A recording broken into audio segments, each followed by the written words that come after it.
Charmaine Johnson, Yeah. welcome to CamTalks. Hey.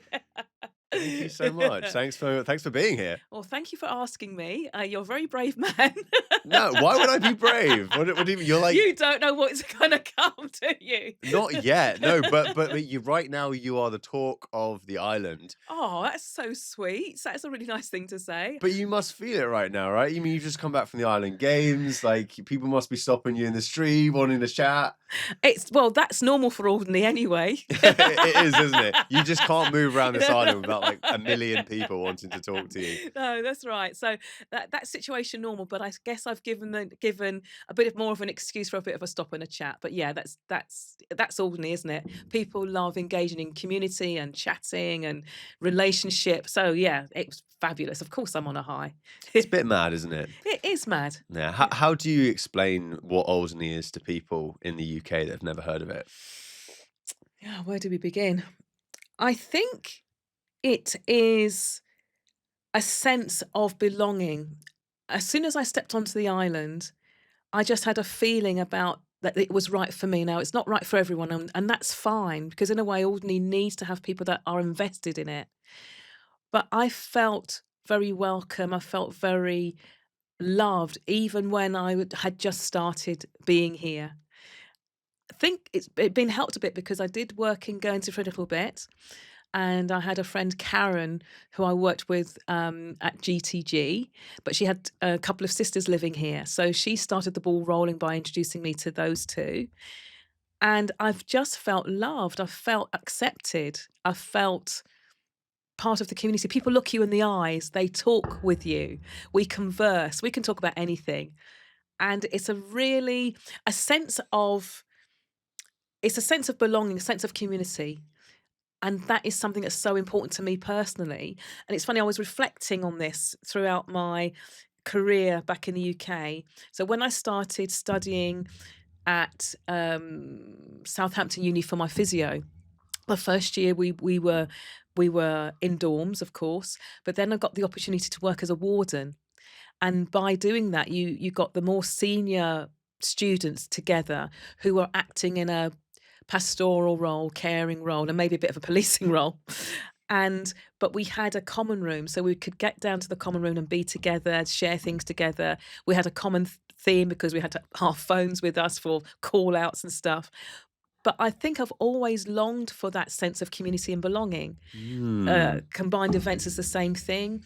I'm a heptathlete by trade, and it's a 2-day event. So it's not a quick 100 meters and you're gone. We're with each other for 2 days of competition and a day or so either side of that competition. So again, you're building community. So I think that thread of community in my life has always been there, one way or the other. Fascinating. Yeah. And it's fascinating because you found Alderney. Yes. You know, that's the thing is that, you know, if you don't want community, there's plenty of people out there who just love living an isolated life. Cheers, guys. Yeah, cheers, by the way. This is water, by the way. I have, you know. Well, do you know what? Don't you love these mugs? I think they're amazing. These mugs are fantastic, by the way. They're My mum is amazing. absolutely obsessed. I don't know who this artist is, but he's very famous, I believe. Yeah, he's very, very famous. There you go. I'll just give you a little scan.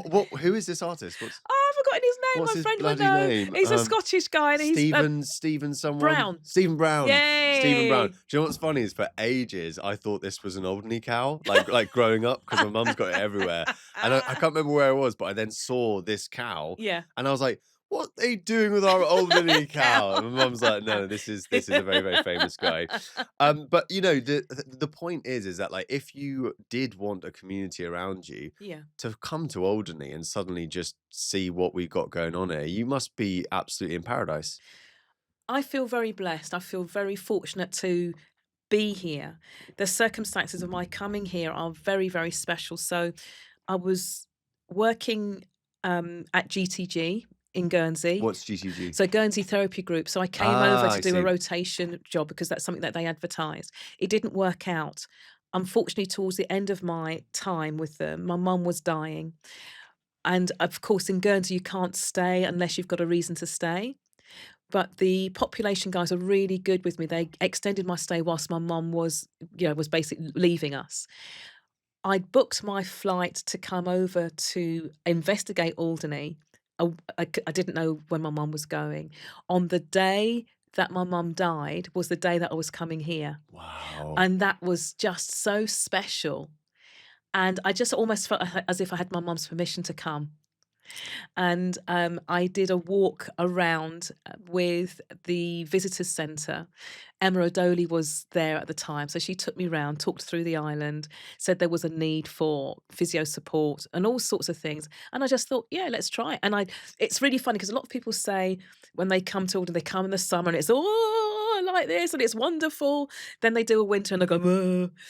But I came in the winter. I came in February and I loved it then. Wow, the So, bleak winter. yeah. I mean, but there's something nice about that, though, isn't there? I mean, don't find it bleak. I don't find it small. no, me neither. I've got no issues with it at all. I love it. I mean, particularly when you go out for a walk and you do feel like you're nuts, like Yeah. the wind is battering you, Yeah. the rain, Yeah. and you're like walking across the cliffs. Yeah. And in your head, you're like, I probably shouldn't be doing this. But then you get back and you're like, oh, maybe there's something like really like, I don't know, caveman-esque to the whole thing. Like millions of years ago, we didn't have like houses and raincoats. Do you know what I mean? Like I think water on our skin. Yeah, it was actually quite you know what I beneficial. mean? Yeah. Well, probably didn't have baths either, so you had to do whatever. Exactly, just to get clean. Well, that's the thing about Alderney is it has this like rough and rugged Yes. natural beauty Yes. mixed with this like very, I mean, I wouldn't say modern, but like Yes. it's just like a lot of what I've always wanted in life.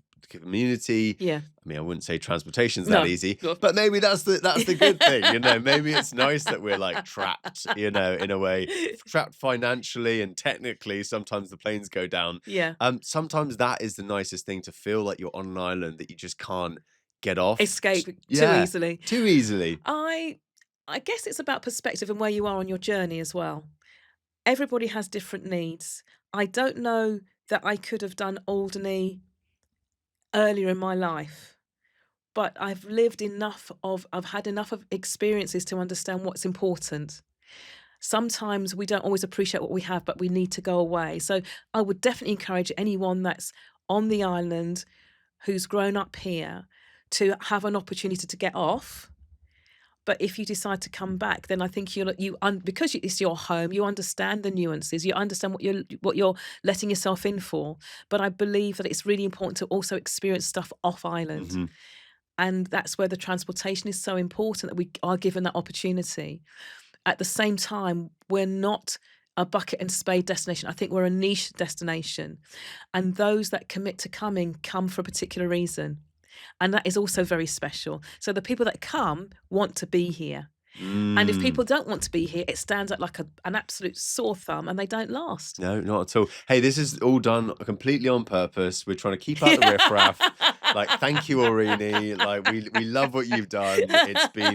It's worked, Like now we have like the die-hard Alderney fans. Come on. Like sometimes as well, when you see people, you're like, you made it. Yeah, I made that's it. right. Yeah, there's a knowing, isn't there? Like, yeah. I love that. So obviously, yeah, you spoke about being younger and getting off. Do you mind? Because obviously we spoke about your age earlier. I mean, could you just blow my audience's mind a bit? How old are you, Charmaine? I have just turned 62. 62. Come on. Come on. You're looking absolutely fabulous. Oh, you sweetie. Honestly, no. I mean, what is the secret? What's the... Well, there's two ways of looking. I'm not sure this is politically correct, but my brother would appreciate it. Black don't crack.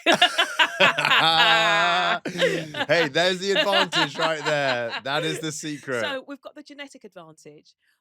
I would also say, though, that also emanates from my faith. I believe that I am loved, I am cared for.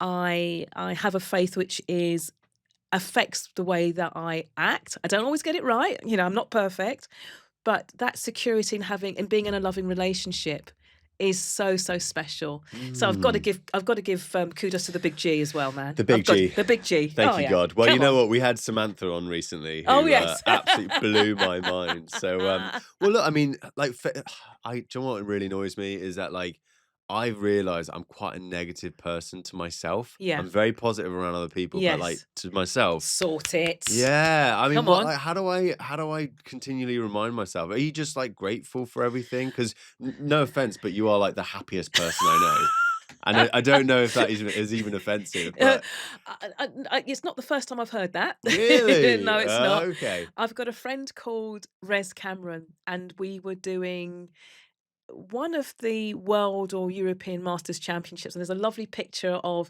him hugging me, and he's got the captions of the happiest person I know. So it's not the first time that I've heard it, and it won't be the last, I suspect. Wow. So, okay, so are you ever sad? Yes, I'm sad when I see injustice. I'm sad when I feel that my friends are hurting. I'm sad when people are not getting the decent treatment that they should be getting. I'm sad if I don't have sticky toffee pudding on the menu. Ah. Wow. All right. We better be careful then. Like, Yeah, where is it? anything could top this lady. That's right. Yeah. Okay. Great. Um, But is there like was there a reason for your happiness? Did you? I mean, tell me about like your upbringing. So where were you born? Where did you grow up? right, so I was actually born in Nottingham, and my parents met. They're Jamaican, but they met in England, which is quite funny, isn't it? From one island to Yeah. the Yeah. other. Yeah. And then we just kept migrating south. And I grew up actually in Kingston. So that's where my formative school years were. So you're a Londoner. I'm a Londoner, yes. And I grew up in a council estate in Kingston in the Royal Borough, but I was surrounded by Richmond Park, Home Park. I had a track that I had access to within 5 minutes of being home. My sister, my oldest sister, she's 10 years older than me. She was born in Jamaica, and she took me to the track to train. But also my school teacher, particularly Mrs. Terry, she said, "You've got something. Go and start training," sort of thing. And with my sister's inspiration and access to facilities, I started doing stuff. So I used to train in Richmond Park. We Wow. used to also in school for the first 3 years, cross country was compulsory. Sport was compulsory. So in the That's winter, probably a bloody good idea, isn't it? I'm not sure I felt like that at the time. We need to bring that back. Yeah. Come on. But I grew up playing outside as well. I used to play, so I'm going to own my age now. So I played hopscotch outside. We played elastics. I was making peg guns. We were making pram wheel go-karts. We were having races around our estate on bikes.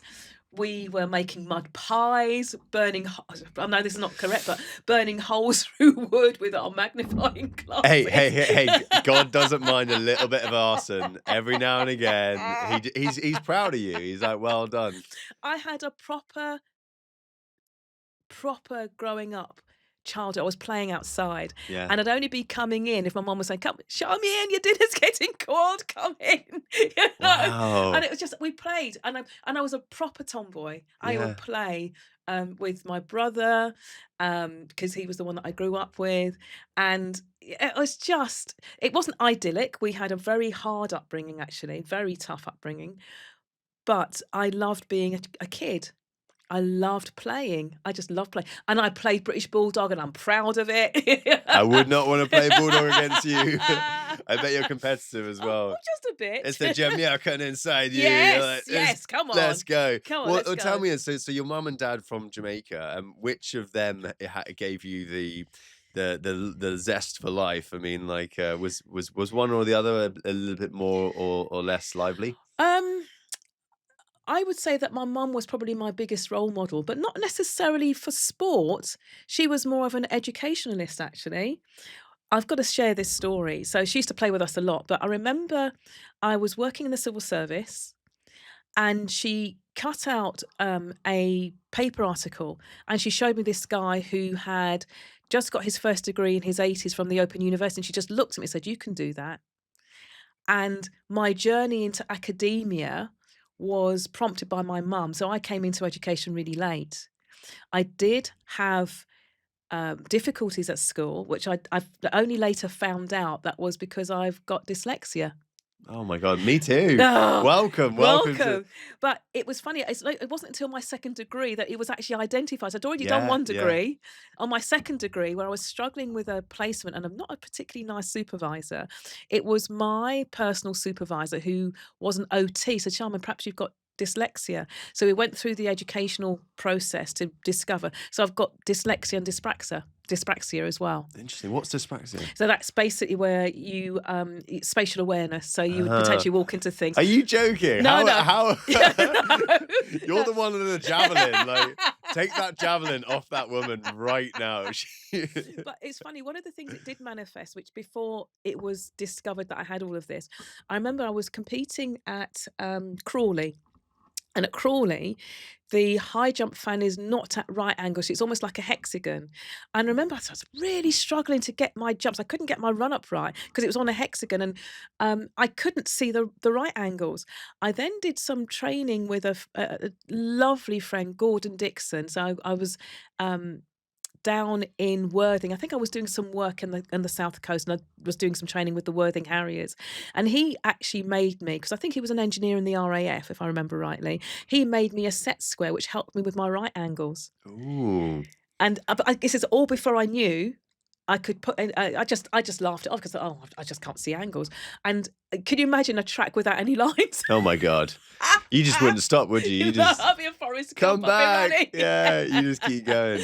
I need the lines. I need the guidance. But you know, like, so people with dyslexia, for me, like I guess reading and writing sucked. Yes. So I realized I had to talk. Yes. And that's it. You kind of just, or we always the first one to say something because you have no idea what's going on. You know, like, do you feel like the confidence has kind of come from just being a very open communicator? Because a lot of people ask me, like, wow, how are you so confident? I'm like, I don't know. It's just, it was something I had to overcompensate for as a kid. And now I'm just. I think there's a couple of things. I think I believe that communication is one of my superpowers. Or communicating this way is my superpower. I remember doing a French exam, and my oral stuff would always be better than my written stuff. I remember trying to do shorthand, and I remember I couldn't always read my writing back. I remember doing something at university, and we had to do 3 things within a certain time.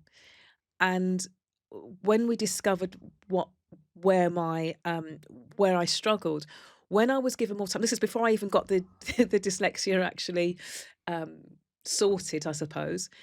When I did 2 items, I got really high marks, but when I did 3, so it's almost as if it's like an overload. There's only so much that I can do before I get overloaded, and I have to work out how to manage that. So I was working out my own strategies without, in a sense, it being underlined that I have this Mhm. issue.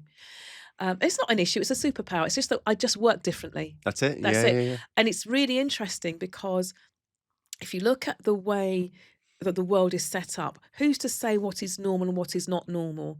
We all have something to contribute, and we need to embrace our differences because we can't all be the same, and nor should we be, because otherwise, you know, if you think about a crown, you've got various settings, you've got various colours, you've got various metals in that crown, and we're all part of that, but we're all important. Wow, I love that. We're still a crown. Yeah. We're still a crown. You know, whatever colour jewel we are, whatever facets we have, we all have our chance to shine. And I think the role of the church actually in discovering what your gifts are spiritually is one thing. The role of education is to discover what you're good at and encouraging you to do that. That's what school's about. It's giving us the opportunity to find out who we are so that when we become more integrated into our society, we can contribute to society. But if you're trying to make us all into sausages only have so far that they can have a use. You know what I mean? We need to be a bit bacon. Hey, tell that to the vicar. Oh, I know. Yeah, she'll take you up on those sausages. Yeah, that's right. She'll take me up on the sausages. So tell me, did religion was religion always a part of your life? Because you have a very strong faith, and you say it's helped. You know, I haven't found my faith yet. No. And I'm kind of like sitting there thinking, when's it gonna come on then, God? You know, when's it gonna come? Because it's had such a big impact on many people's lives. And so where did it all begin for you? So this is interesting. So I'll go back to my mum initially. So she went to high church in Jamaica. So church, and I suppose back in the UK as well, church was something that you did and was seen to do. you can go to lots of institutions, but it doesn't necessarily mean that you adhere to what that means. So she was high church. She had Sunday best, and all the rest of it. Then she had a couple of cousins who had become Christians but were filled with the Holy Spirit, and they were dancing in the Spirit, and they turned her around and they said, "One day you're going to be like this." She went, "Oh no, no, no, that's not going to happen."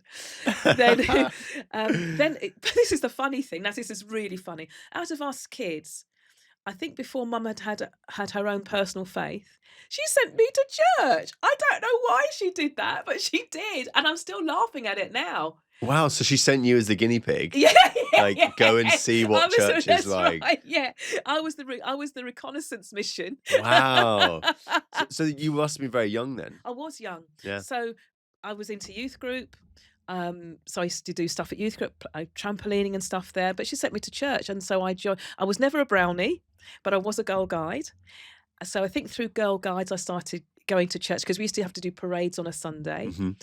Then I joined a youth group, and it was just lovely being around other young people who were exploring their faith.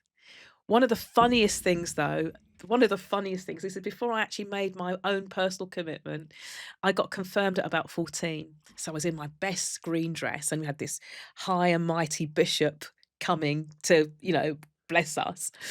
And then he put his hand on me, and I just looked and said, "Cool, mate, your hands are warm." And he looks as shocked as I just said it, and he looked really shocked.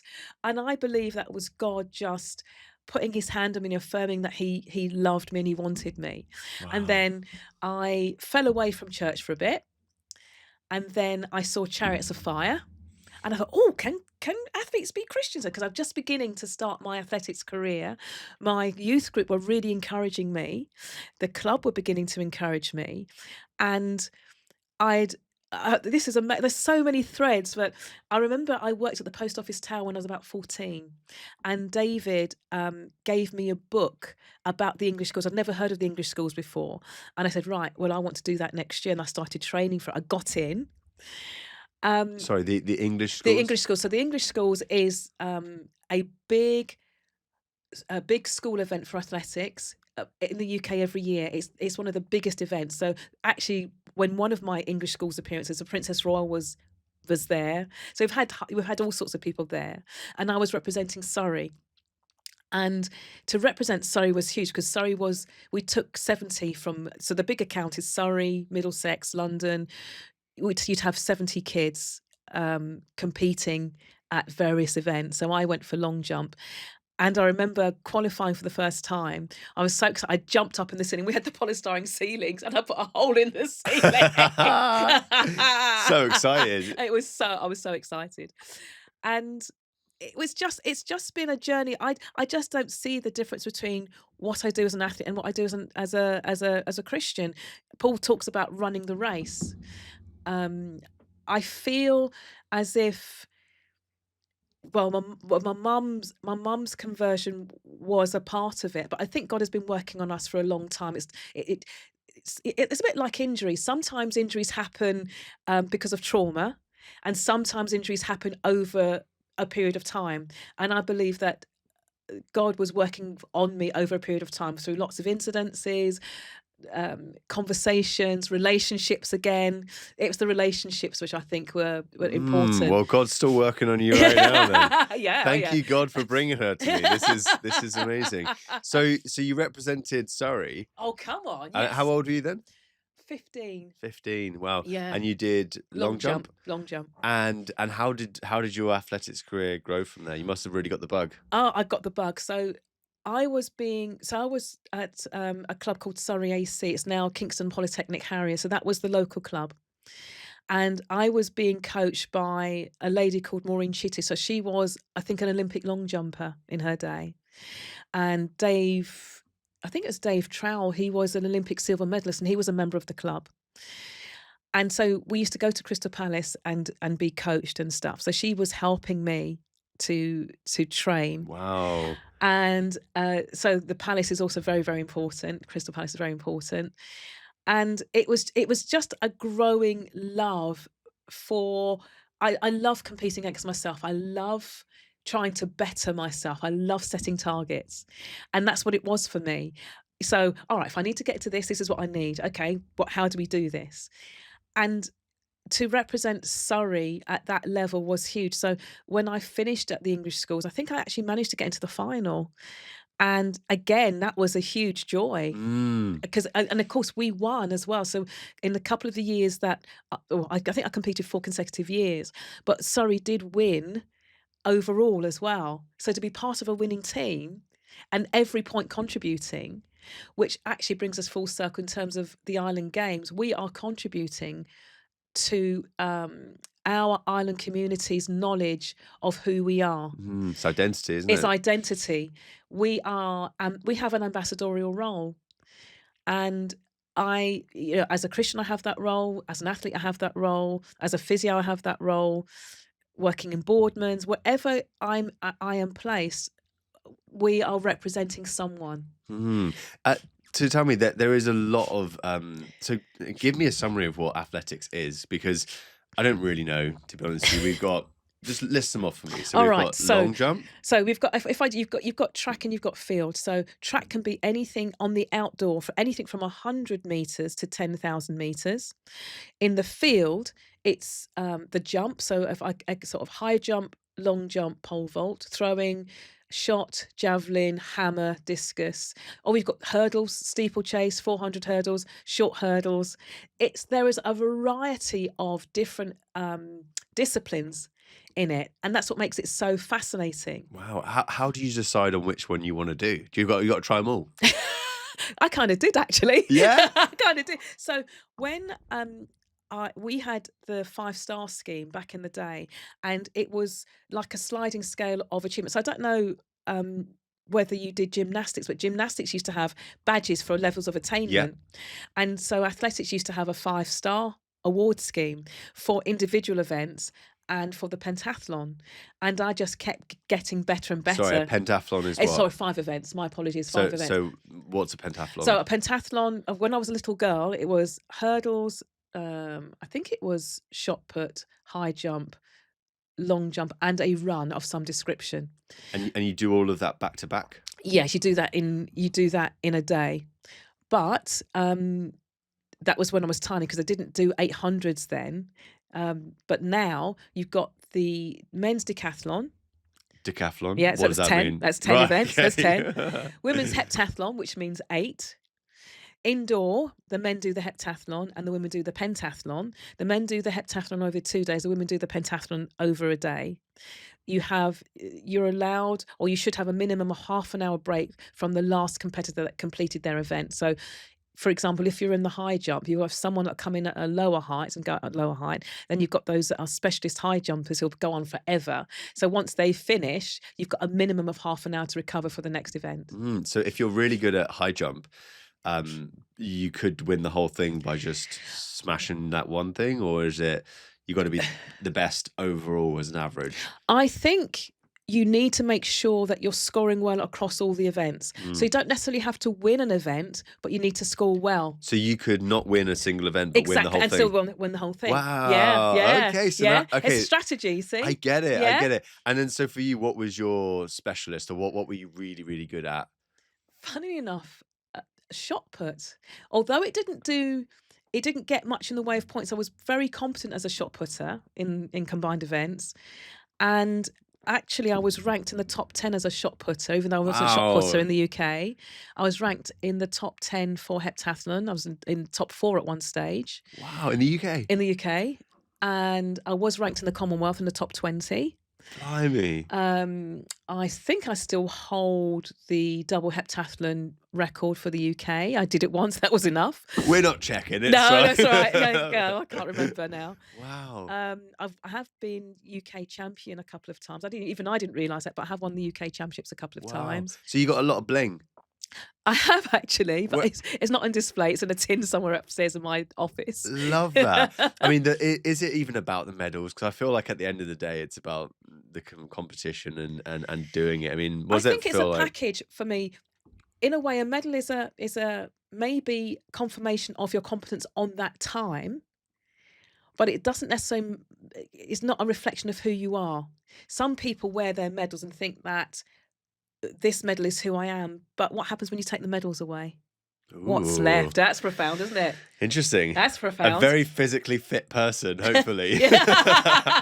I guess, see, that is the nice thing about, like, if your obsession is athletics, Yeah. like, you're gonna be physically fit, right? I hope to be. There's still more to go. I still have aspirations. I know that I can do much more. One of the beauties, I guess, of being here is that I can work under the radar. So we have to be creative in what we do. I'm thinking about the event. So already in my head, it was actually really good at the games because I had my coach there. It was almost like intensive warm weather training because I had her for quite a bit. And we can look at the events. I've already made notes. I've already sort of said, yeah, I'd like to work on this more. I'd like to work on that more, because we've got to get ready for the European Championship. So I won't be seeing a track for another 3 or 4 weeks, but I can do some good foundation work now. So I can start doing drills. I can start doing preparatory work. I've actually been watching a lot of videos online, which has been helpful as well, Mm. because I love psychology. I did sports psychology at uni. So I love the way the brain works. I love working strategies. I love that sort of stuff. I love getting under the skin of stuff. Yeah. But I'm actually quite creative. So I'll try stuff. Yeah, trying to figure out the next thing. Exactly, How to yeah. shave off a second or Yeah, get that extra yeah, distance. yeah, yeah. Wow. I want to take a very quick break to thank Bell & Co for helping to sponsor this episode. If you're looking for a place to live on Alderney, whether it's renting or buying, go and visit Bell & Co. They have all the information about what's available on Alderney and can also help guide you to some of the best things to do on the island. Go and visit bellandcoalderney.com and find out how you can escape to paradise. Back to the episode.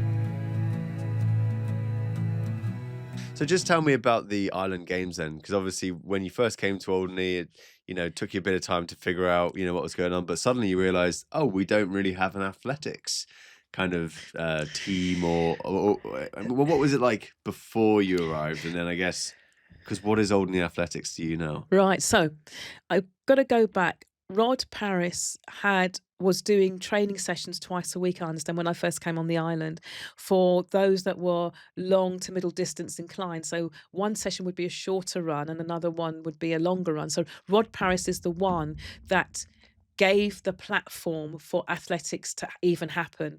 And I understand he used to fly people to competitions, so half marathons and stuff. So he's really an important part of the athletics thing.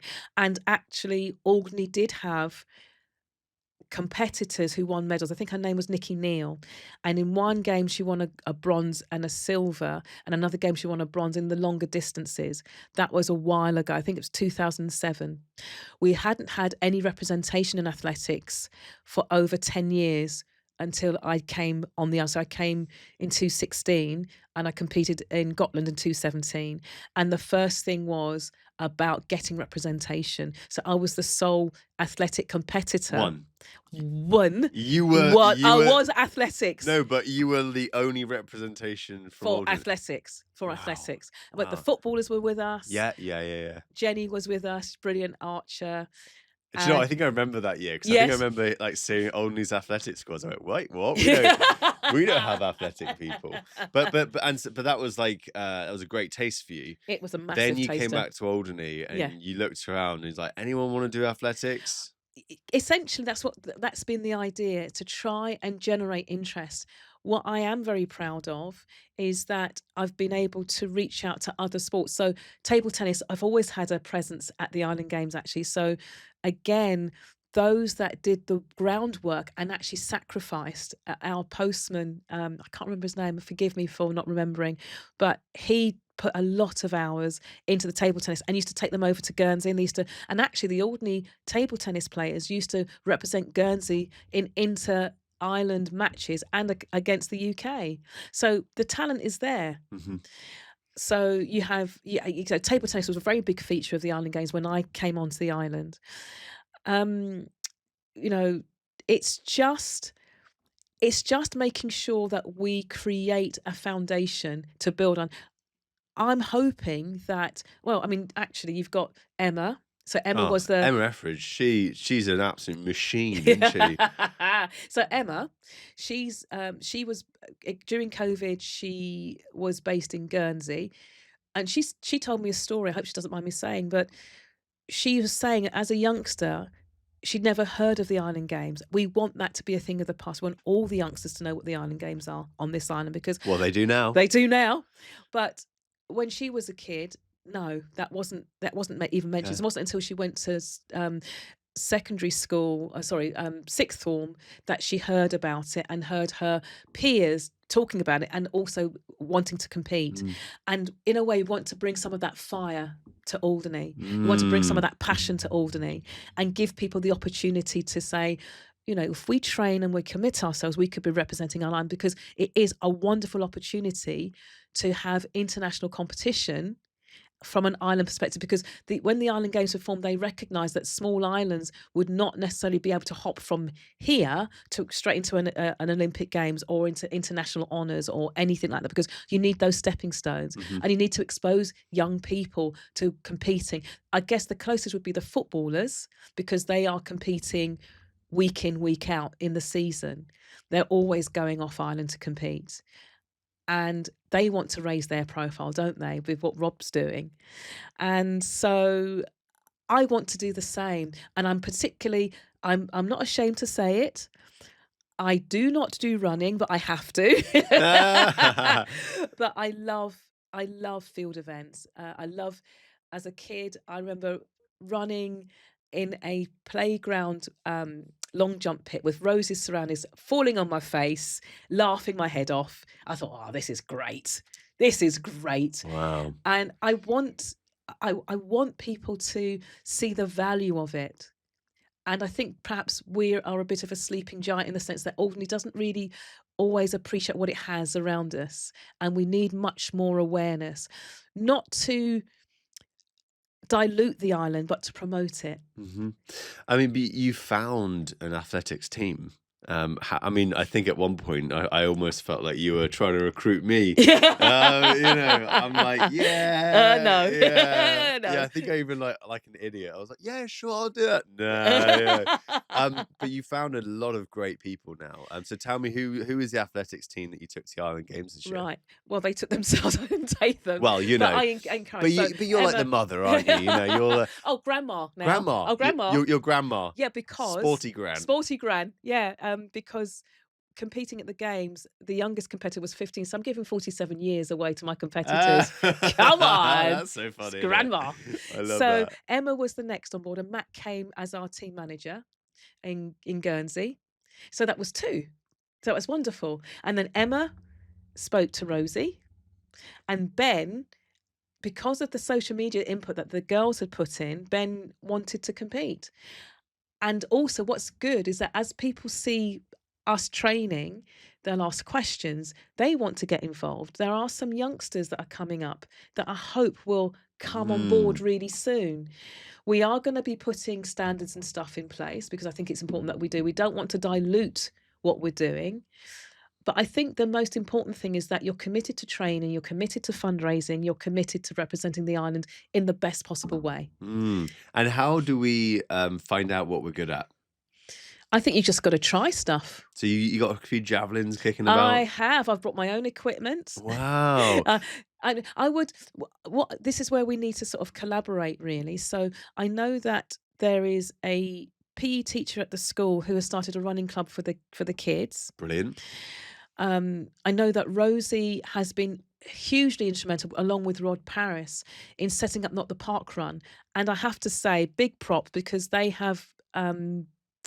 They've had their highest attendance last weekend at over 40 people. Wow. Our first sub 20-minute result as well for 5K. Oh my Lord. Oh, Who yes. was that? That was I can A see young person. Oh, I it was a imagine. young person. Very No, young person. well, actually, it was. Oh my gosh, I've forgotten his name. He's badminton. He's married to the lady that's a vet. I've forgotten his name. Ian. Shut up. Yeah. Ian can't do. I've seen him running around the island. Seriously? Actually. Big time. Ian. Right, we're was going to have number to one. get Ian on the show then. I think you need to. Jesus, Ian Cordon. Yeah. Oh yeah, Wow. but he started the badminton, you see. Right. Sorry, Ian. I didn't mean to like downplay you like that. Like I'm sure you've Ian, worked up to Ian, it. Well done, Ian, Ian. Ian. So you must be literally like going to these running events and thinking, oh hello, I'm you're not like you're I'm like not a talent headhunter. spotting. I'm not talent spotting, unfortunately, because I'm working on a Saturday. Oh, I But see. I'm leaving it to the other guys. But Yeah, it's word of mouth, and it's it's because spreading. it's spreading. And actually, I had a lovely thing happen a few weeks ago. One of the parents approached me and said, I'd love for my son to do some throwing. I think he's quite good at throwing. I would love to set up some sort of throwing academy or field event academy, just giving people an opportunity to try stuff. I think Yeah, it has to be within the auspices of the school. So there's going to be lots of hoops to jump because I think that's a safe place. yeah, yeah, yeah. I'm a qualified level 3 coach anyway, so I can sort of do stuff. Um, so we'll We'll see. see. Yeah, we'll I see. love that. I mean, I don't think I was ever allowed a javelin at school. I was a very naughty boy, so Why does that not surprise me? yeah, I was a dancer. Okay, that's Yeah, cool. I And I was. love my dancing. Yeah. Oh, What now kind it's of dance do you do? oh, I'll call it freestyle. Freestyle. I Freestyle. love that. Jesus Christ. We call that contemporary, but I don't think it's the same. Something tells me it's probably not the same as your freestyle dancing. So we grew up with music. We used to have block parties when we were kids Wow. because In Kingston, yeah, well actually yeah, because the we were famous pies. so we so if you think about the West Indian community, we weren't integrating too much at the time for obvious reasons, but we were in a block in Surbiton, Mm, and those parties were famous. So we had music with us all the time. So there's partying, man. There's partying and there's partying. So yeah. I love dancing. It is such a natural part of who I am. And I have to say, my brother loves his music. And for a birthday present, he's just sent me a combined record player, CD, and cassette player, Oh, that's and so it's sweet. very, very compact. It's gorgeous, and he loves his sounds. I mean, we grew up dancing. It's like when I was growing up, my friends would say, "Oh no, I need a drink." I was get loud. There's a tune on. I was just push everyone out the way. Are we getting in there? I love my dancing. You love it. Yeah. Does that come from like a Jamaican background or I is it just kind think of it's anything? just that we've been exposed to music. And I Mm, think, you with your arts background, if you've been exposed to something, you don't find it strange. no, no. It's a part of who we are. Mm, I don't even know if it's cultural, but that was what we were exposed to. So that is what we do. mm, It's not like I'm because I'm this, I'm going to do this. It was just what we grew up with. of course, yeah. And I grew up with music and with dancing and freedom of expression. And it's really interesting because, yes, I am British, but I have West Indian, Jamaican roots, and I'm never going to deny those. No, of And course. never. Do you ever go back to? I say go back to Jamaica. Do you visit I've Jamaica? never been. You've Because never been, no, Charmaine. no. If I there's any want- Jamaicans listen to this, Yeah, they'll fucking be absolutely quaking in their boots. grab her. Yeah, literally. So when my mum came over, going to Jamaica was really expensive. It's 9,000 miles away, so it wasn't just something that you could just do on a whim and take a load of Of course, kids with yeah, you. yeah. But I remember one memory where you were allowed to take anything on the flights back in the day, and we had this case come to us, and there were dolls, there was sugar cane, there was Wow. candy. Oh my Bit of gosh. weed. No, no. Oh, sorry, it's a stereotype. It really is. I don't like the profiling. But clearly the culture of Jamaica followed you with your mum Parents, yeah. and dad. Yes. The But food. so what we talk jerk chicken. It's funny because we never called it that. It was just chicken that was seasoned. I love that. Well, We had the fish. British like Needed to look at label every stuff. has Yeah, to no, do it. come on. So It was chicken. It chicken. was chicken that was massaged to an inch of its life with spices Wow. and herbs and garlic and Oh, I used to watch all of this and join in yeah. and massage that chicken till it was falling off the bone. And fish. Mum loved fish. It was snapper. I remember red snapper. Oh my gosh. And peppers being cooked in the oven and rice and peas and Oh, I used to love bammy. Oh my gosh, I used to What's love bam bammy? So I think it's a cassava that is sliced What's a cassava? so cassava is a vegetable. You have to look it up. I It's a see. vegetable. Sweet potatoes, yes, I remember. Plantain, I love. Plantain and Yes. bacon. Yeah. Oh my Breakfast. lord. Oh, Do yes. you know, I always find that the British are like are just not very good at food. You know, I get it. Like we've been like overindulging on every type of cuisine, but like when you go, I mean, I haven't been to Jamaica, but when you go somewhere that natively have just still kept their diet, and you're like, God, I kind of like that kind of just that like history.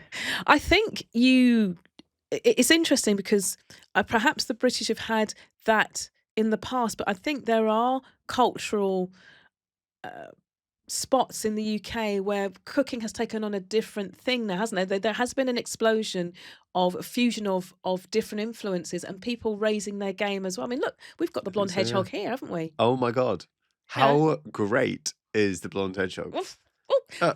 Just the food is just It's just, do you know, we've got that here. And we've got people raising their game. We've got Thai. I think we've got Chinese coming on board soon.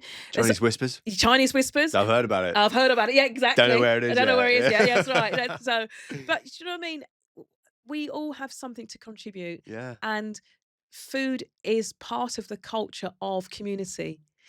And this is interesting, and maybe where the British have had where it's been difficult in the past was families used to sit around the table and eat together. Things have been so fast. Our food is fast, but not necessarily nutritious. Mm, And again, when you're sitting around the table and sharing a meal, you're sharing your lives. But if you're always on the go, you're not sharing anything. You're just mm. on a particular path, which is not necessary. I mean, I wonder, you can go down the fast flowing river route and not pick up anything, or would you do a little bit of a meander and pick up stuff along the way? Mm. So, Is nutrition a big part of your life? I know that the food that we eat is basically how we feel, how we move. I imagine that as an athlete, you would have been a bit more strict with your diet. I mean, I'm not obsessive. I'm not obsessive. I really am not. But I did get some help from Jane Durston because she was looking at, I just thought I'll do a review. Carbohydrate heavy, but I think that's also part of the fact that as a heptathlete, that's the sort of thing that I need for when I'm competing. But what we've done a bit more of a shift towards protein because I am asking my body to do much more. It needs to be repaired. As an older person, I just heard recently that you need probably about 100 grams a day of protein right. because we lose muscle mass as we get older. So we do need to weight bear. We do need to do strength training. We do need to do all sorts of things to help us. So I'd say food in moderation, appropriate food. So I actually like vegetables. I love salads. I love my meat. I love my Uh, meat. you Um, couldn't not, could you? no, I I mean, love my like, that's a meat. stereotype you can't get away from. Are you vegan? I know. Nah. But I have friends that are, and for very good Yeah. reasons. But I don't know with the athletics that I'm doing that I Mm. would get enough from a vegan diet to support what I need to do. Yeah, plus it's great. Plus, it's great. Let's just Plus, be it's honest. great. We love I love our my meat. meat. I But love my you know, meat. so now being an Oldney, as you said, we have like we're spoilt for choice over here. We've got so much good food on the island. Your physiotherapy career and your athletics career seem like quite a good overlap. You know, you've become very educated and academic in the physio world, and you've become very achieving goals and stuff. And then you get to here, and you've basically got it all. And in terms of like being able to help an aging community and people who are genuinely needing sort of the robustness that they once had in their youth. How has that been bringing your physiotherapy practice to the island? Are we really as immobile as sometimes they like to pretend? I've seen some of them people walking down the road, and then like a few hours later, I'm seeing them in the Georgian just hanging from the ceiling. I'm like, huh? You know, just because you're old doesn't mean that you can't get absolutely drunk and dance. You know, Right, yes, you've seen them move I've seen you with a move. bit of lubrication. Yeah, and then I feel like the next day they're coming to you like, "Oh, I don't know what's going on with me right now." It's interesting because across the world they're talking about the demographic time bomb. And I believe that we need to perhaps be a bit more proactive about creating activity which helps us, which ensures us for the time ahead. Physiotherapy can play a role, but people play a role in that as well. So as a physiotherapist, we have strategies and skills, physical tools which help repair or initiate repair or continue with repair. There are lots of different facets to therapy, and we can be a part of the team that helps that person get to where they want to get to. So in its simplest terms, if someone has broken something, your input will help. I mean, the body will heal itself. There's no two ways about it. But what you do, you put casts in place or you put plates in place to help with that repair. Then what we try to do with our skill sets is to educate, strengthen, and maybe even help that repair to be stronger than it was before, make that person stronger than they were before. So they're more resilient. So I would say that I would need to look at my database to look at any trends, but certainly there's a definite before and after COVID. My practice has definitely changed post COVID, Really? massively so. How come? Less numbers, um, different client base, different access, but we've also expanded on therapies that are available on the island now. So when I came on the island, I think it was just myself and Lynn. So Lynn is the soft tissue therapist. You know, there's Easy now that does sports therapy. There are people that do yoga, Tai Chi. There is, oh, sorry, Lynn, I've forgotten your class. Qigong. I never say that right, so she might correct me when she sees me. But there is plenty to do which can help with your physical activity. There's obviously the walking stuff that they do on a Sunday, the Walk for Health. I don't know if the doctors do it here, but there's social prescribing potentially. We have got gyms here. And of course, what people have got magnificent gardens here. There are some amazing gardeners on the island. Doing that will keep you, Oh, yes. Oh, it's yes. amazing. Yeah. So I think we need to think about activity that will keep us doing the things that we love doing. So I would say that I have an advisory role, and I would say that rather than being prescriptive, I would hope that I was more relational, so that Mm. people feel that they could come and ask me anything, and I would, even if I don't know the answer, I could point them to other colleagues that might have the answer. I feel that my role here is probably more triage and um maybe. What can I do at this level? If it's something that I can't do, then we refer them on. One of the things that is actually good about being in Guernsey is I'm seeing a different client base, which because I need that stimulus. It's really important that I keep sharp mentally and physically as a Of therapist. course. And there's more people there, right? There's more There's people like there. 60,000 people or Yeah, something? 65,000. And there's 2,000 here. Yeah, So, that's right. So I'm looking at keeping myself relevant and sharp and current as a therapist. But the joy of working here is that those that I work with, I've got one particular person who I absolutely adore.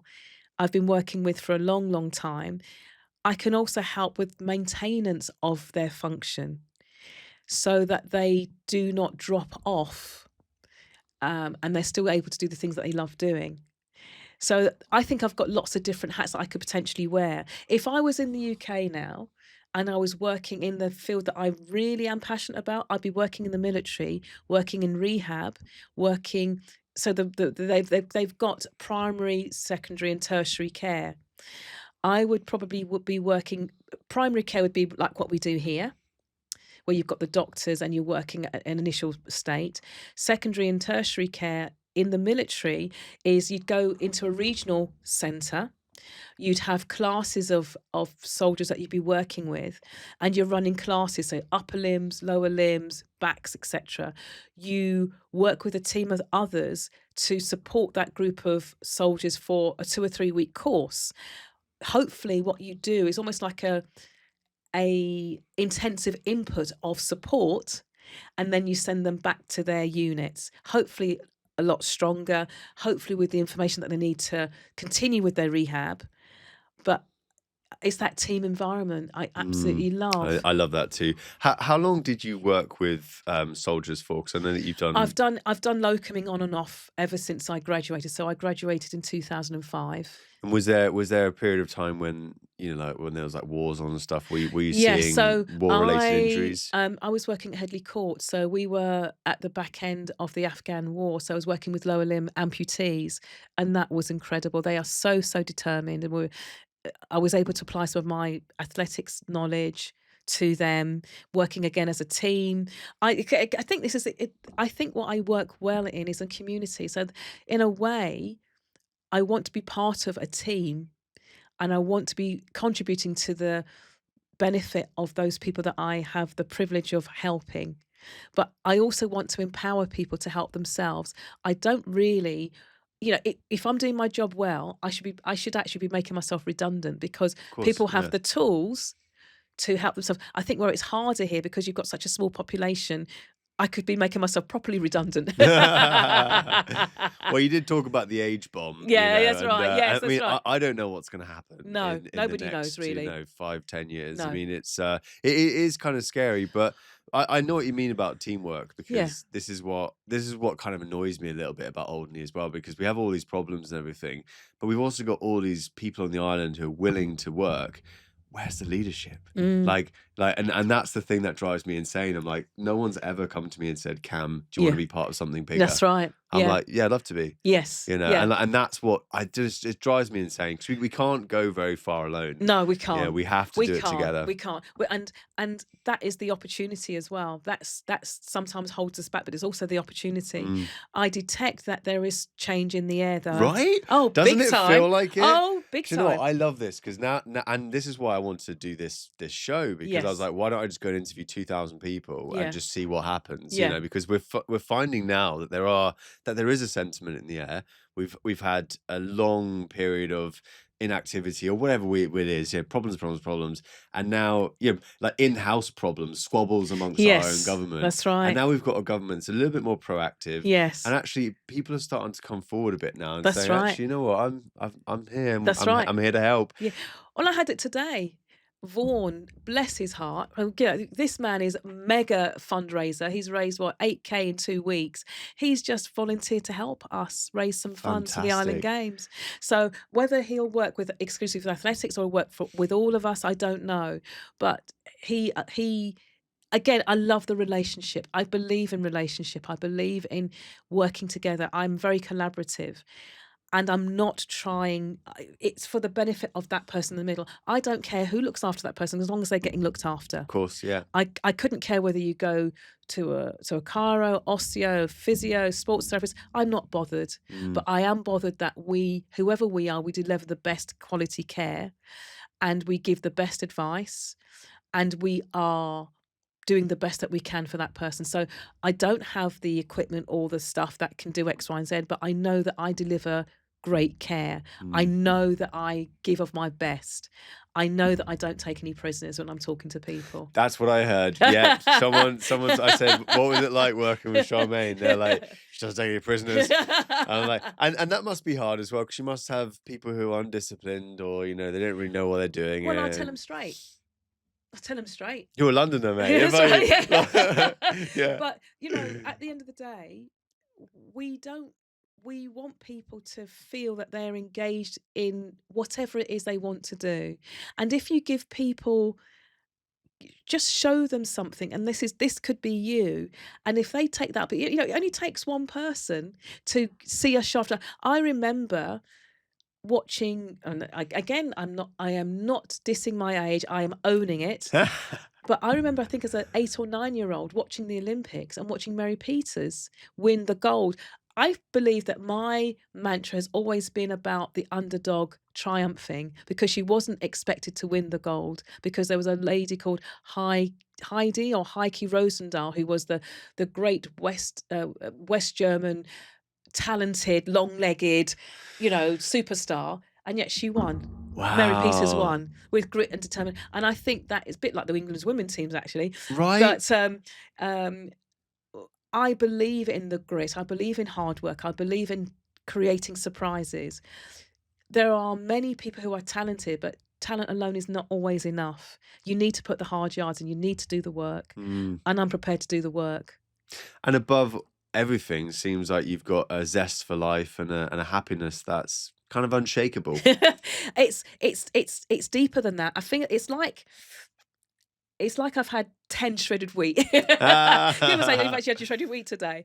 But I believe that's the personality that I've been given. Yeah. All of us are different. Like I said about the facets, and we were in church, we were talking about living stones, and some people are the cornerstone, some people are the stone at the front, some people are the foundation stone, some people are the little bits of stone around the window. Whatever stone we are, we have value. And I believe that everyone has inherent value. And my personality is not for everyone, I know, but this is who I am. And I think if I'm my authentic self, whether you like me or not, it doesn't matter. This is who I am. And I'm not going to hide it. I'm not going to dumb it down. This is me. I like you, Charmaine. I really do. I think you're fabulous.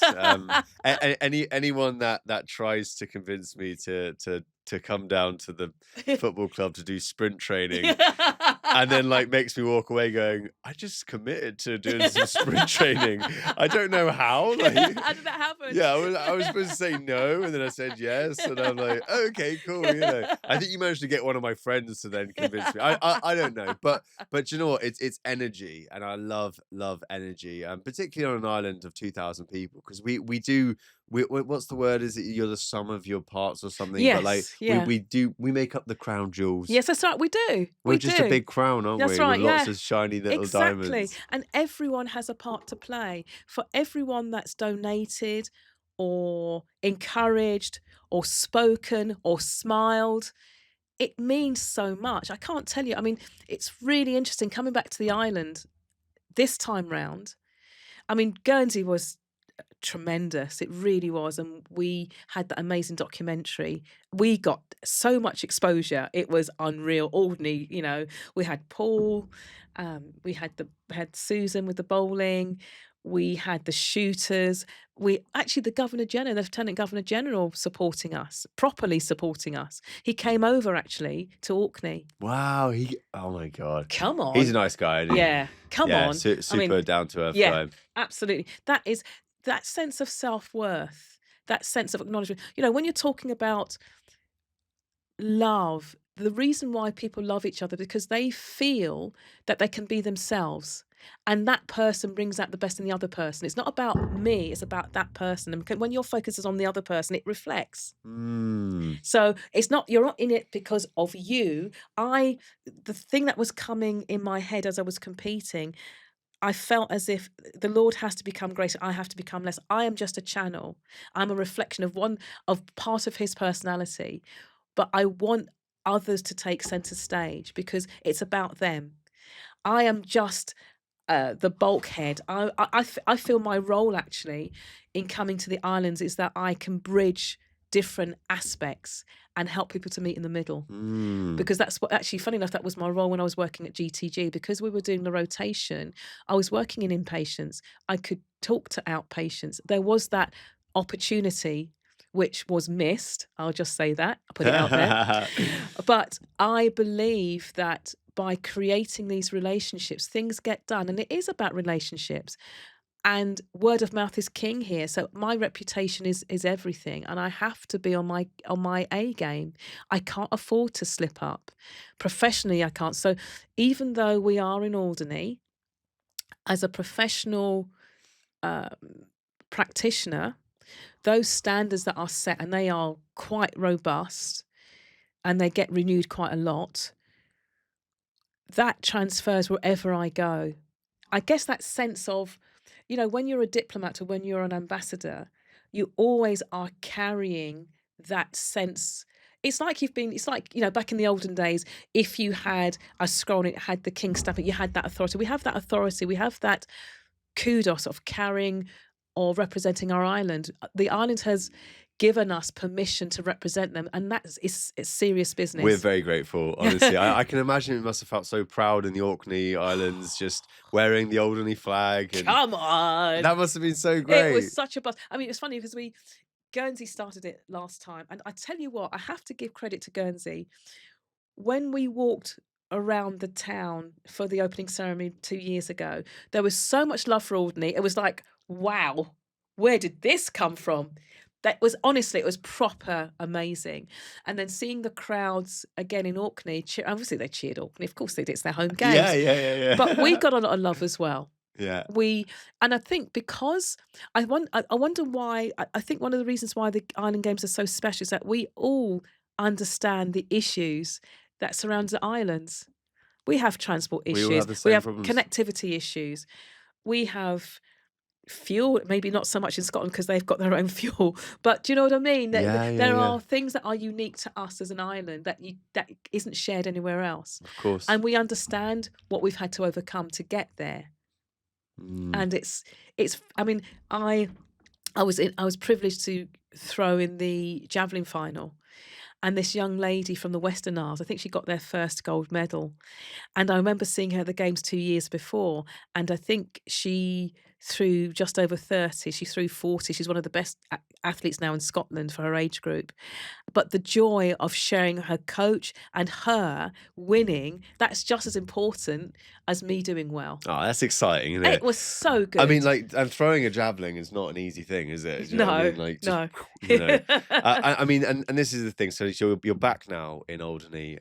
What's next for Alderney Athletics? What's next for you? So we're going to be having a meeting soon because I think we need to set some standards in place now. In a way, when I was going on my own, I could do my own thing, but I was totally committed, so it wasn't an issue.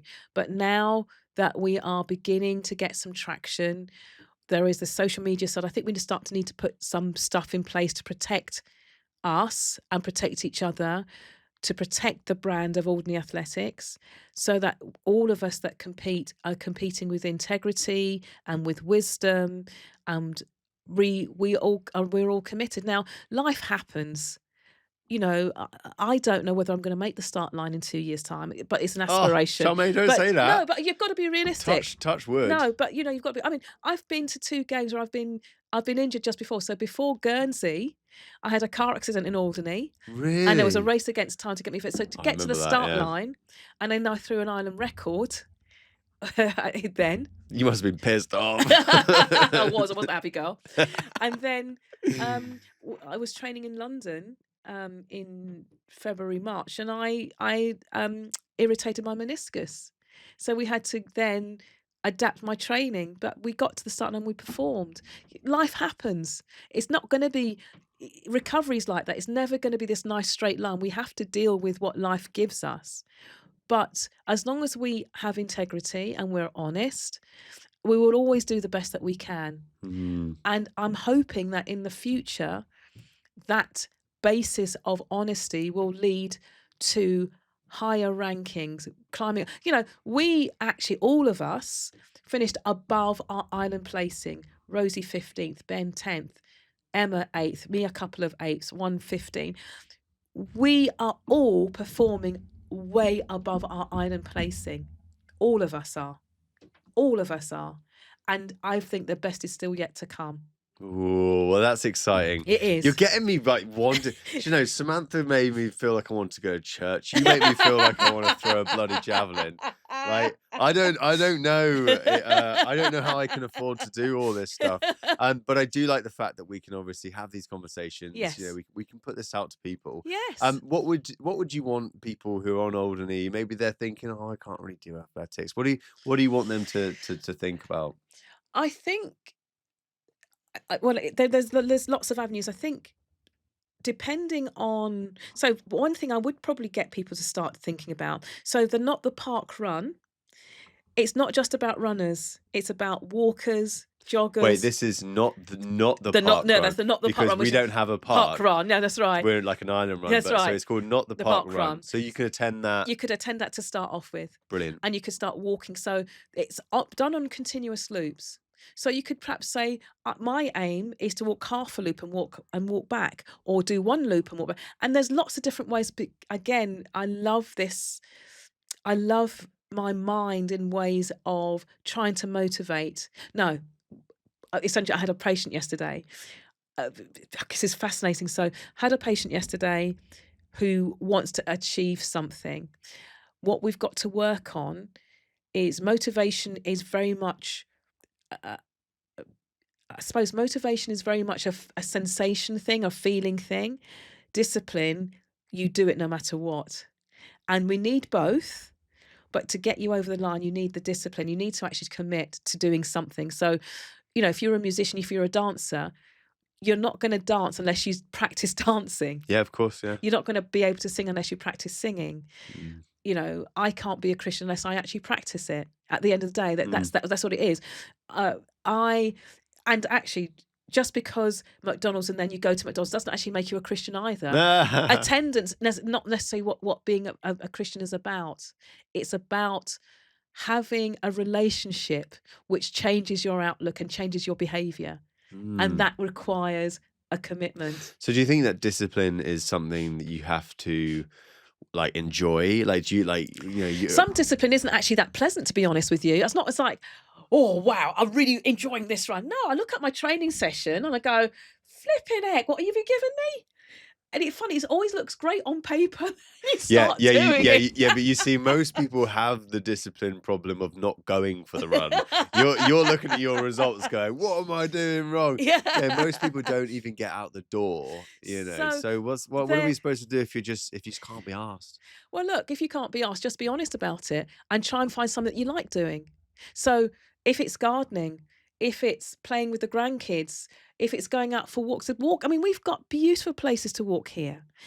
And it's not about, right, I've got to walk. Let's make it fun. I think sometimes where people get put off, especially if you say physio, they think, oh my gosh, they're going to make me do X, Y, and Z. I am very much looking at the person. There's no point me giving you a sheet of exercise if you're not going to do it. What's the point? What is it you like doing? What can we find that you like doing that we can start building up on? There was someone in Guernsey who, again, they want to do something specific. So how do we break that down? How do we make it not so onerous? Why don't we try and introduce, Michael Moser was the famous guy who said, just one thing. Let's practice one thing. So, okay, you want to lose weight. Why don't you start practicing just by drinking some water, having it by your bedside? Start with that. Simple as that. Keep it simple. Incremental steps. Keep it simple. Wow. 1% better every day. Yes, exactly. Do you know what I mean? Don't make it too big.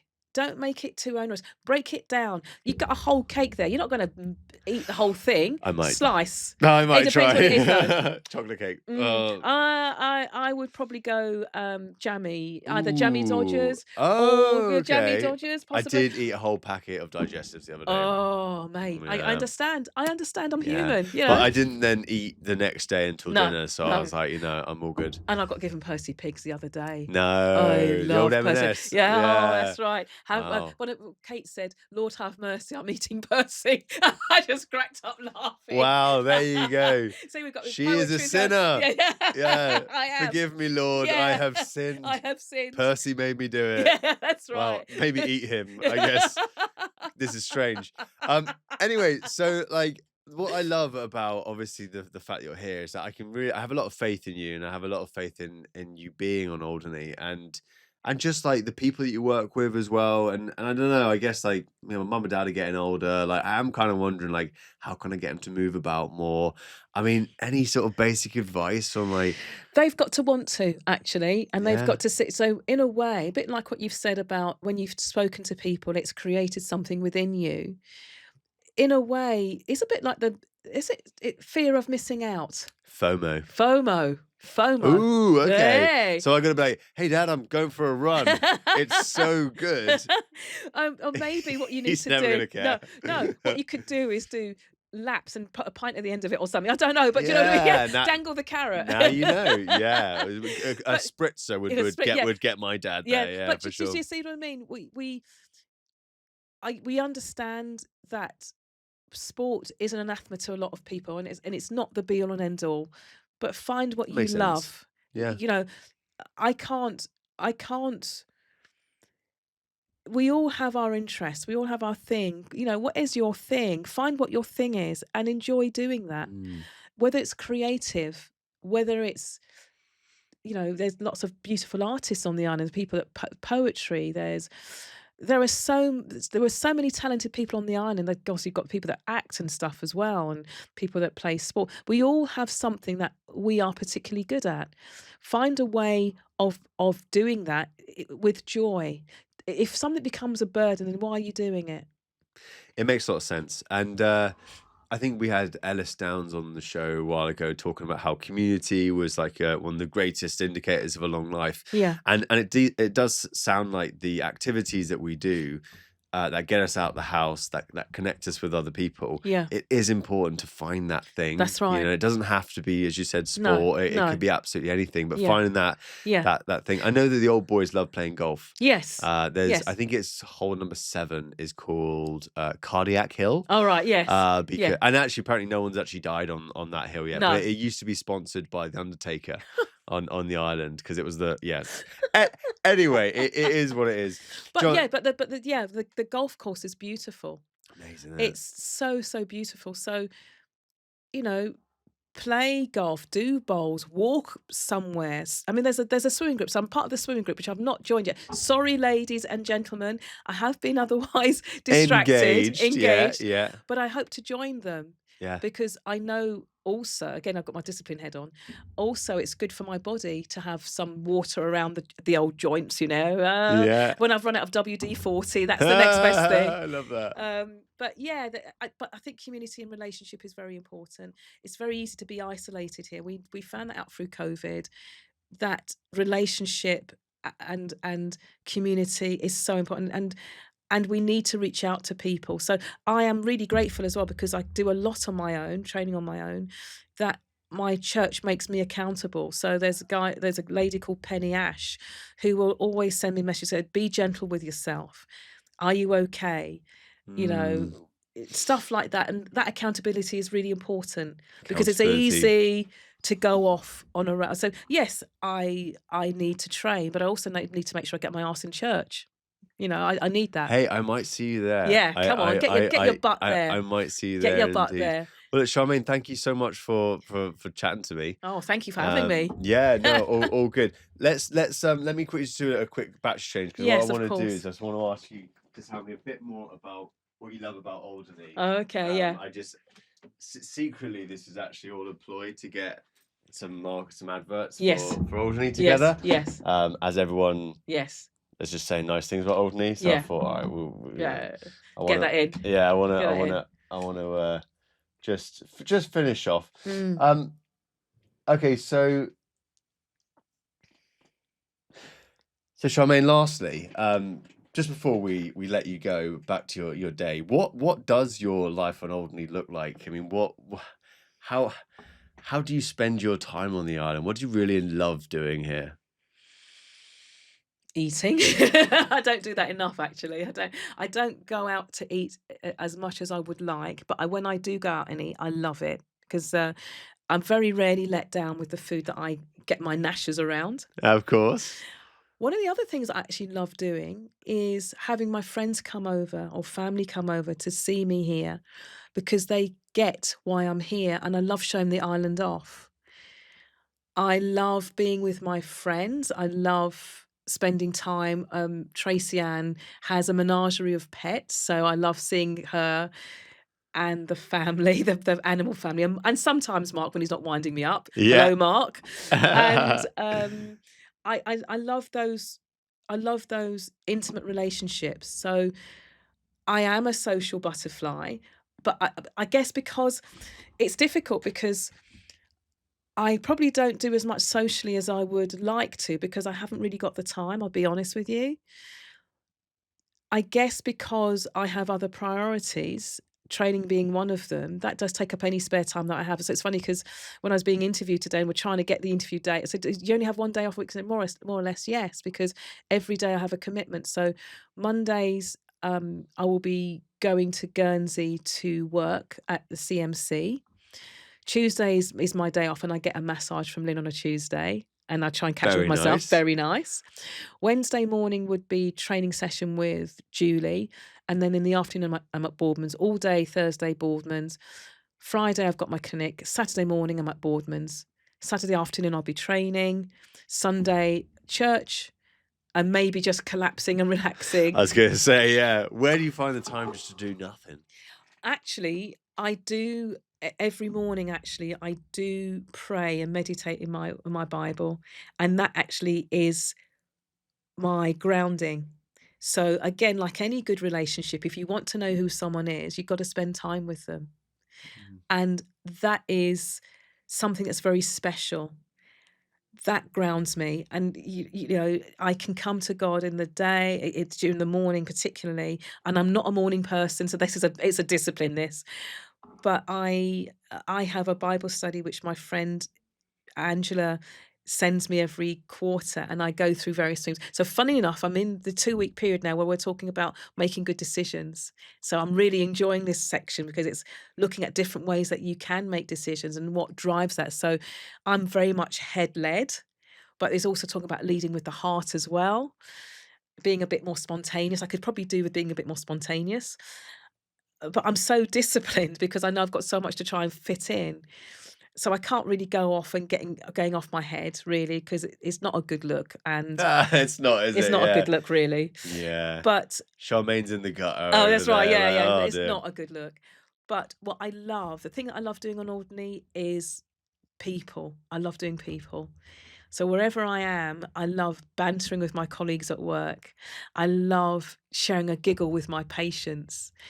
I love the room. I mean, I credit as well to the hospital.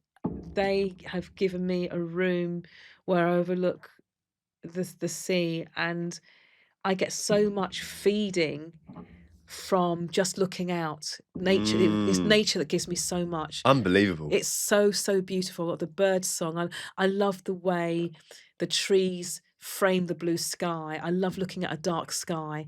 And to me, it's like black velvet and the stars are like diamonds that are scattered across that velvet. I love looking at a dark sky. It's just, I find it so enriching. I love looking at the moon and the light that it sheds. I love looking at a sunset because my friend made me go when she came over last time. Viv. um, I just get so fed by. I don't ever want what I see to get old or get complacent about it because it's so beautiful. I cannot believe the beauty that surrounds us. So I love people. I love nature. I love this island, and I love the fact that we have relationship. Now, I know I'm not everyone's cup of tea, nor am I meant to because we're all different. But those that I have the privilege of being with, I think it's a real privilege. And I love people look you in the eye in Alderney. That is so affirming. That's so life affirming. And I think a bit of banter here and there. So some lads, I was I was doing something in the front of the house. I was chipping away at some old stuff and replastering. I then got out I had a portable washing machine, a sort of portable machine that I was just washing things down. And one of the lads pipes up and said, "Oh, you missed a bit." And I said, "Just be very careful." And there was lots of laughter. I love that. I love the people that come up from the harbour, you know, the boaties, and they're walking up. They say, "Come on, you can do this." And there's giggles, and there's you know, people perhaps have got the holiday homes, and we're having a bit of banter there. I've got to tell you this story before I go. Amazing story. So I'm outside tending the plants as you do. A couple walk up and they say that they're from Chesington. And I said, "Oh, I grew up in Kingston." "Oh, that's interesting." So the husband said, well, the house that I live in, his grandmother lived 2 doors down from where I live now. His grandmother lived there. Next bit, they the wife, she has a brother who knows my brother Everton. Oh, They were wow. in the curry house 2 weeks before in Chesington. No way. Then on top of that, the husband, his sister grew up on the island. She then went to school in Blanchard's. She became a teacher in the UK. Her first school was Bonny Hill Girls' School. She was one of my teachers. What? Yep. And on top of that, her cousin was going to the Island Games, so that's how we got in touch. This island is just a magnet, isn't it? It attracts people in very spiritual ways. I swear, Yes. like, Yeah. in the end, you can't Yeah. explain it with science. You're Yeah, like, well, that's it must be right. God then. So Miss, her name's Miss. Well, we knew her as Miss Laver, but she's connected to. Oh my gosh, I've forgotten their names, but she's connected to a big family on the island, and it was really funny because Brilliant. as the story started to unravel and you had this recognition, it was just very, very funny how that just developed from a conversation. I love the way conversations open you up Yeah, to yeah. different worlds. Yeah, Yeah. and you're almost forced to have conversations because when there's not a lot of people around and you ain't got very far to travel, you're not really in a rush. No. You just, all right, let's But talk. you notice actually, I particularly notice those that are not engaged in their surroundings. It's very obvious. It's very, very Mm, obvious. And it's almost like where the way that we engage each other is our norm, but it's not the norm for others. hmm So I can see the differences mm. in those that are engaged in the island and its people and those that are not. It's to me, it's very patently obvious. It is, isn't it? Yeah, Yeah. it's really But obvious. it's so easy to get stuck in here if you want to. If you don't want to get stuck in here, well, Well, you've got a choice actually yeah. because the island is in a funny sort of way is big enough to take everyone. Mm. And I think that I think one of the things I like about the island is its quirkiness. It's not, we haven't got the high street shops here for a reason. No McDonald's. No McDonald's, no Oh, damn it. McD's. What a Thank shame. God. Yeah. No, thank But do you God. see what I Yeah, mean? it's very The different. quirkiness of it, the landscape, its people. And we have to give credit as well to those that came back after the war. They came back to a devastated island. Mm. And we're standing on their shoulders because they came and did the work to rebuild the island. Yeah, So we absolutely. have to respect those guys that made this island their home, that left and came back. And we have an absolute debt of gratitude to them. Absolutely. We need to be respectful. I think where things go a bit belly up or tits up, to be quite crass, is where each party does not respect the other. Mm. Each has something to give, but we need to be respectful of those that came before us as well. We need Absolutely. to respect them. Well, I love that because I mean I've been coming here since I was like 6 weeks old or something, Yeah. and I've seen the different generations, and culturally we are all very similar, and I think community is the one thing that sticks us all together, Yes. like glue, Yes, like glue. which is great. Well, look, Charmaine, thank you so much for joining us. Oh, it's absolutely brilliant. I really appreciate it, and maybe we'll get you back next time. You can bring your medals with you. Well, I tell you what, whenever I get my next medal, whenever it's going to be, you will know about Bring it It's to in. me. I want to see it. I want to weigh it. I want to take a picture of myself with it. Pretend that I did it. Charmaine Johnson, thank you very much. Thank you so much for your time, Cam, and thank you everyone for listening.